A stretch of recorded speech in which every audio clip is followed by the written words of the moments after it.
Hello guys, ഇന്ന് നമ്മൾ കാണാൻ പോകുന്നത് ഗോ അഹെഡ് എന്ന ഡ്രാമയിലെ 5th എപ്പിസോഡാണ്.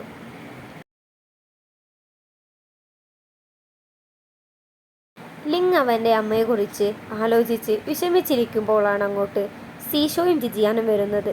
എന്നിട്ട് ജിജിയാൻ പറയുന്നുണ്ട്, ഇന്നെങ്കിലും നമുക്ക് ആ വാൽനക്ഷത്രത്തിനെ കാണണം. അങ്ങനെയെല്ലാം പറഞ്ഞ് ജിജിയാൻ അവിടെ കിടന്നുറങ്ങുകയാണ്. സീഷോയും ലിങ്ങും സംസാരിച്ചിരിക്കുകയാണ്. അപ്പോഴാണ് ലിങ് സീഷോയോട് ചോദിക്കുന്നത്, നിനക്ക് എപ്പോഴെങ്കിലും നിന്റെ അമ്മയെ കാണണമെന്ന് തോന്നിയിട്ടുണ്ടോ? അപ്പോൾ സീഷോ പറയുന്നുണ്ട്, എനിക്ക് തോന്നിയിട്ടില്ല. കാരണം എന്താ വെച്ചാൽ എന്നെ ചെറുപ്പത്തിലെ വിട്ടുപോയതല്ലേ, പിന്നെ എനിക്ക് എങ്ങനെയാണ് അമ്മയെ കാണാൻ തോന്നുന്നത്? സീഷോ ലിങ്ങിനോട് ചോദിക്കുന്നുണ്ട്, നിനക്ക് എപ്പോഴെങ്കിലും നിന്റെ അച്ഛൻ്റെ അമ്മൻ്റെ കൂടെ നിൽക്കണമെന്ന് തോന്നിയിട്ടുണ്ടോ? അപ്പോൾ ലിങ് പറയുന്നുണ്ട്, ഒരിക്കലും തോന്നിയിട്ടില്ല. ഇപ്പോൾ എൻ്റെ ഫാമിലി ഇതാണ്, എനിക്കിത് തന്നെ മതി. ഇനി എനിക്ക് ഇതിലേക്ക് വേറെ ആരും വേണ്ട എന്നെല്ലാം ലിങ് പറയുന്നുണ്ട് സീഷയോട്. അങ്ങനെയാണ് അവർ ആ വാൽനക്ഷത്രത്തെ കാണുന്നത്. അങ്ങനെ ജിജിയാനെ വിളിച്ചെണീപ്പിച്ച് അവർ അത് കാണിച്ചു കൊടുക്കുകയാണ്. ജിജിയാൻ വിളിച്ചു കൂകുന്നുണ്ട്, ഞാൻ എത്രയോ കാലമായി കാണാനിരുന്നത് ഇപ്പോൾ കണ്ടു എന്നെല്ലാം പറഞ്ഞ്, എൻ്റെ ആഗ്രഹങ്ങളെല്ലാം നടക്കട്ടെ എന്നെല്ലാം പറഞ്ഞ്, അവളുടെ ആഗ്രഹങ്ങളെല്ലാം പറഞ്ഞ്, എൻ്റെ അമ്മ അവിടെ സുഖമായിരിക്കട്ടെ എന്നെല്ലാം പറയുന്നുണ്ട്. അപ്പോൾ സീഷോയും ലിങ്ങും എല്ലാം അവരുടെ ആഗ്രഹങ്ങളെല്ലാം പറയുന്നുണ്ട്. ലിങ് ജിജിയാൻ്റെ അച്ഛൻ്റെ നൂഡിൽസ് കടയിലേക്ക് വന്നപ്പോൾ അവൻ്റെ അമ്മയും പിന്നെ അവൻ്റെ സിസ്റ്ററും ഉണ്ടായിരുന്നു. അവൾ ഹോംവർക്ക് ചെയ്യുമ്പോൾ എല്ലാം തെറ്റിച്ചിരുന്നു. അത് കണ്ട് ലിങ് അടുത്തേക്ക് വിളിച്ച് അവൾക്ക് പറഞ്ഞു കൊടുക്കുകയാണ് എല്ലാം. അത് കണ്ട് ലിങ്ങിൻ്റെ അമ്മക്ക് വളരെയധികം സന്തോഷമാവുന്നുണ്ട്. അങ്ങനെ പഠിപ്പിച്ചു കൊണ്ടിരിക്കുമ്പോഴാണ് ലിങ് അത് കാണുന്നത്. ലിങ്ങിൻ്റെ സിസ്റ്ററിൻ്റെ കഴുത്തിലുള്ള അതേ പാട് തന്നെ ഇവളുടെ കഴുത്തിലുമുണ്ട്. അത് കണ്ട് ലിങ് പഴയ കാര്യങ്ങൾ ഓർക്കുകയാണ്, അവൻ്റെ സിസ്റ്റർ മരിച്ചതെല്ലാം. ലിങ് അവൻ്റെ അനുജത്തിയെ പഠിപ്പിക്കുന്നതൊന്നും ജിജിയാനും സീഷോക്കും ഒട്ടും ഇഷ്ടമാകുന്നില്ല. അവർ അത് കണ്ട് അസൂയപ്പെടുന്നുമുണ്ട്. പിറ്റേന്ന് അവർ സ്കൂളിലേക്ക് പോകുമ്പോൾ ചിങ്ലിങ്ങിന് കൂടെ ജിജിയാൻ സംസാരിച്ചിരിക്കുമ്പോഴാണ് ചിങ്ലിങ് ജിജിയാനോട് പറയുന്നത്, നാളെ സീഷോയുടെ ബർത്ത്ഡേ അല്ലേ, നീ എന്താ വാങ്ങിച്ചു കൊടുക്കുന്നത് എന്നെല്ലാം ചിങ്ലിങ് ജിജിയാനോട് പറയുന്നുണ്ട്. അപ്പോൾ ജിജിയാൻ പറയുന്നുണ്ട്, നാളെയാണോ സീഷോയുടെ ബർത്ത്ഡേ, എനിക്കത് മറന്നുപോയി, എന്താ ഇനി വാങ്ങിച്ചു കൊടുക്കുക എന്നെല്ലാം ചിങ്ലിങ്ങിനോട് ജിജിയാൻ പറയുന്നുണ്ട്.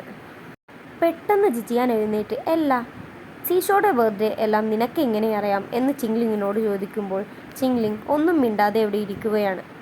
അതെല്ലാം കഴിഞ്ഞ് ലിങ്ങും ജിജിയാനും കൂടി സീഷോക്ക് ബർത്ത്ഡേ ഗിഫ്റ്റ് വാങ്ങാൻ പോയതായിരുന്നു. അങ്ങനെ വാങ്ങിച്ചതിന് ശേഷം അവർ തിരിച്ചു വീട്ടിലേക്ക് തന്നെ പോവുകയാണ്. സീഷോയുടെ ബർത്ത്ഡേ പ്രമാണിച്ച് അച്ഛൻ പല വിഭവങ്ങളെല്ലാം ഉണ്ടാക്കാൻ പോകുമ്പോൾ സീഷോ ഹെൽപ്പ് ചെയ്യുന്നുണ്ട്. ഇതെല്ലാം കണ്ടുവന്ന് ലിങ് പറയുന്നുണ്ട്, ഇന്ന് നിൻ്റെ ബർത്ത്ഡേ അല്ലേ, നിൻ്റെ ആൻറ്റിയും വന്നിട്ടുണ്ട്, നീ അവരോട് പോയി സംസാരിക്കുക, ജോലികളെല്ലാം ബാക്കി ഞാൻ ചെയ്തോളാം എന്ന് ലിങ് പറഞ്ഞ് സീഷോയെ അവിടുന്ന് പറഞ്ഞയക്കുകയാണ്. ജിജിയാൻ്റെ കൂടെയായിരുന്നു ആൻറ്റി ഇരിക്കുന്നത്. സീഷോ ജിജിയാന് കഴിക്കാനായി ഭക്ഷണം കൊണ്ടു കൊടുക്കുമ്പോൾ ജിജിയാൻ അവിടെ വൃത്തികേടാക്കുമ്പോൾ സീഷോ പറയുന്നുണ്ട്, ഇതെല്ലാം നീ തന്നെ മുഴുവനും വൃത്തിയാക്കണം എന്നെല്ലാം പറഞ്ഞത് കേട്ട് ആൻറ്റി സീഷോയെ വിളിച്ച് റൂമിലേക്ക് കൊണ്ടുപോയി സീഷോയോട് പറയുന്നുണ്ട്, നീ അവരുടെ വീട്ടിലല്ലേ നിൽക്കുന്നത്, പിന്നെ നീ എന്തിനാണ് ജിജിയാനോട് വൃത്തിയാക്കാൻ പറയുന്നത്, അതെല്ലാം നീ തന്നെ ചെയ്യ് എന്നെല്ലാം പറയുന്നുണ്ട്. അച്ഛൻ ഭക്ഷണം കഴിക്കാൻ വേണ്ടി വിളിക്കാൻ പോകുമ്പോഴാണ് അവർ ഈ സംസാരിക്കുന്നതെല്ലാം അച്ഛൻ കേൾക്കുന്നത്. ഇതെല്ലാം കേട്ട് സഹിക്കാൻ പറ്റാതെ അച്ഛൻ ഡോറിന് തട്ടി നിന്നിട്ട് അവിടെ നിന്ന് പോവുകയാണ്. എന്നിട്ട് അവർ എല്ലാവരും കൂടി ഒരുമിച്ച് ഭക്ഷണം കഴിക്കുകയാണ്. ആൻറ്റി എഴുന്നേറ്റ് നിന്ന് സീഷോയോട് പറയുന്നുണ്ട്, നീ എണീക്ക്, എല്ലാവർക്കുമുള്ള ഭക്ഷണം വിളമ്പിക്കൊടുക്ക്, നീ ഇവിടെ ഒരു ചിലവും കൂടാതെയല്ലേ താമസിക്കുന്നത് എന്നെല്ലാം സീഷോയോട് പറയുന്നുണ്ട്. എന്നിട്ട് ജിജിയാൻ്റെ അച്ഛനോട് പറയുന്നുണ്ട്, നിങ്ങൾ ഇത്രയും കാലം ഒരു ക്യാഷും വാങ്ങാതെ ഇതിനെ നോക്കിയതിനെല്ലാം നന്ദി എന്നെല്ലാം ആൻറ്റി പറയുന്നുണ്ട്. ഇതെല്ലാം കേട്ട് സങ്കടം വന്ന അച്ഛൻ കുറേ വൈനെടുത്ത് കുടിക്കുന്നുണ്ട്. എല്ലാവരും തടയാൻ നോക്കിയിട്ടും അച്ഛൻ നിർത്താതെ വൈൻ കഴിക്കുകയാണ്. അച്ഛൻ എഴുന്നേറ്റ് നിന്ന് എല്ലാവരോടും കൂടി പറയുകയാണ്, ഇവർ രണ്ടും എൻ്റെ മക്കളാണ്, ഇവർ മൂന്നും എൻ്റെ മക്കളാണ്, സീഷോയും ലിങ്ങും ജിജിയാനും എന്നെല്ലാം അച്ഛൻ പറയുന്നുണ്ട്. എന്നിട്ട് അച്ഛൻ സീഷോയോട് ചോദിക്കുന്നുണ്ട്, നീ എൻ്റെ മകനല്ലേ? നിനക്കതിൽ എന്തെങ്കിലും സംശയമുണ്ടോ? ഞാൻ നിന്നെ ഒരു അച്ഛനെ പോലെ തന്നെയല്ലേ സ്നേഹിച്ചത്? നിന്നെ മാത്രമല്ല, ലിങ്ങിനെയും എന്നെല്ലാം അച്ഛൻ അവിടെ നിന്ന് പറയുന്നുണ്ട്. ഇതെല്ലാം കേട്ട് സങ്കടം വന്ന് സീഷോ അവിടെ നിൽക്കുന്നുണ്ട്. ആരെന്ത് പറഞ്ഞാലും നീ എൻ്റെ മകനാണെന്ന് അച്ഛൻ സീഷോയോട് പറയുന്നുണ്ട്. അവരെല്ലാവരും കൂടി അച്ഛനെ റൂമിലേക്ക് കൊണ്ടുപോകുന്നുണ്ട്. അപ്പോൾ സീഷോയുടെ ആൻറ്റി അവിടെ ഒറ്റക്കായിരുന്നു. ആൻറ്റി വിചാരിക്കുന്നുണ്ട്, ഞാൻ ചിന്തിച്ചു കൂട്ടിയതെല്ലാം തെറ്റാണ്. അവർ സീഷോയെ സ്വന്തം മകനായിട്ടാണ് കരുതുന്നത് എന്നെല്ലാം ആൻറ്റി അവിടുന്ന് ചിന്തിക്കുകയാണ്.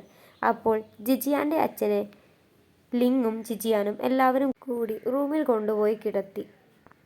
അവർ പോയതിനു ശേഷം ജിജിയാൻ്റെ അച്ഛൻ ഉറങ്ങാതെ പഴയതെല്ലാം ആലോചിക്കുകയാണ്.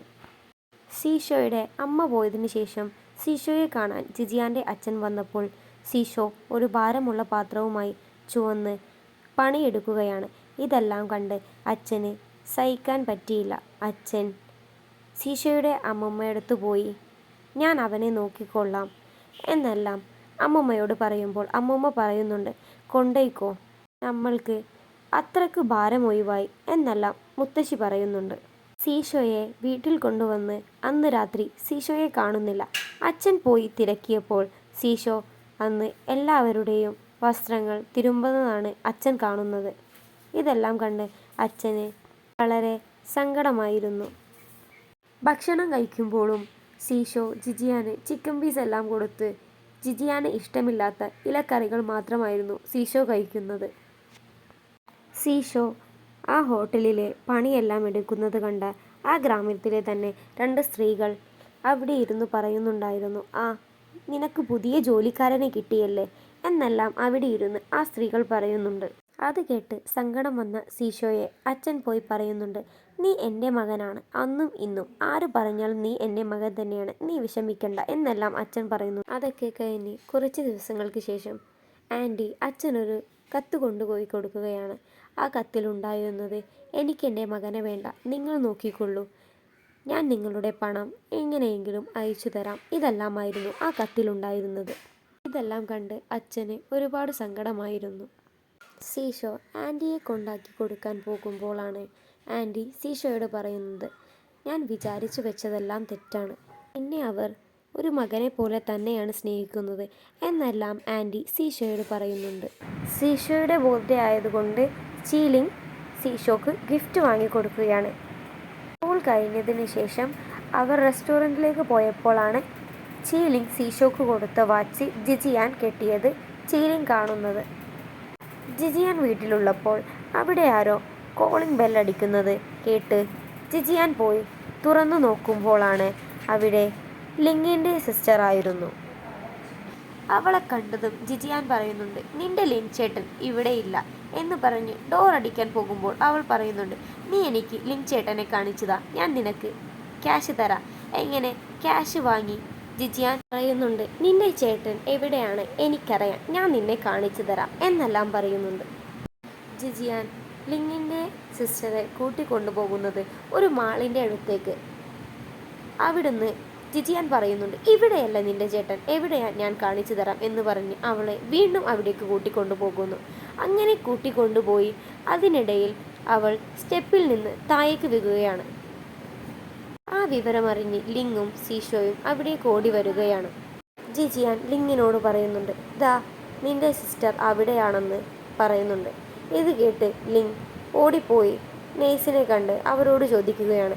അപ്പോൾ സീഷോയോട് ജിജിയാൻ പറയുന്നുണ്ട്, ഞാനല്ല അവളെ വീഴ്ത്തിയിട്ടത്, പക്ഷെ ഇപ്പോൾ അവൾ പറയുന്നത് ഞാനാണെന്നാണ് എന്നെല്ലാം ജിജിയാൻ സീഷോയോട് പറയുന്നുണ്ട്. കുറച്ച് സമയത്തിന് ശേഷം അവിടേക്ക് ലിങ്ങിൻ്റെ അമ്മ വന്ന് ജിജിയാൻ്റെ അച്ഛനോട് വഴക്കുണ്ടാക്കുകയാണ്. എൻ്റെ മകളെ നിങ്ങളെല്ലാവരും കൂടി ഉന്തിയിട്ടതാണ് എന്ന് പറഞ്ഞ് ജിജിയാനോട് പോയിട്ട് വഴക്ക് പറയുന്നുണ്ട്. ഇതെല്ലാം കണ്ടുവന്ന് ലിങ് പറയുന്നുണ്ട്, അവൾക്കൊരു കുഴപ്പവുമില്ല, നിങ്ങൾ വെറുതെ ജിജിയാനെ ഒന്നും പറയണ്ട എന്നെല്ലാം ലിങ് പറയുന്നുണ്ട്. ലിങ് അവരോട് ഇവിടെ നിന്ന് പോയിക്കോളൂ, ഞാൻ നാളെ വരാം എന്നെല്ലാം പറയുന്നുണ്ട്. ലിങ് ഇല്ലാത്ത വിഷമത്തിൽ ജിജിയാനും സീഷോയും അവിടെ നിന്ന് പോവുകയാണ്.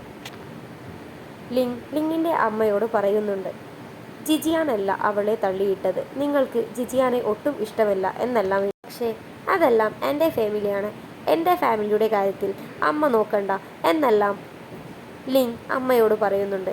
ഇതാണ് ഗോ അഹെഡ് എന്ന ഡ്രാമയിലെ 5th എപ്പിസോഡിലുള്ളത്.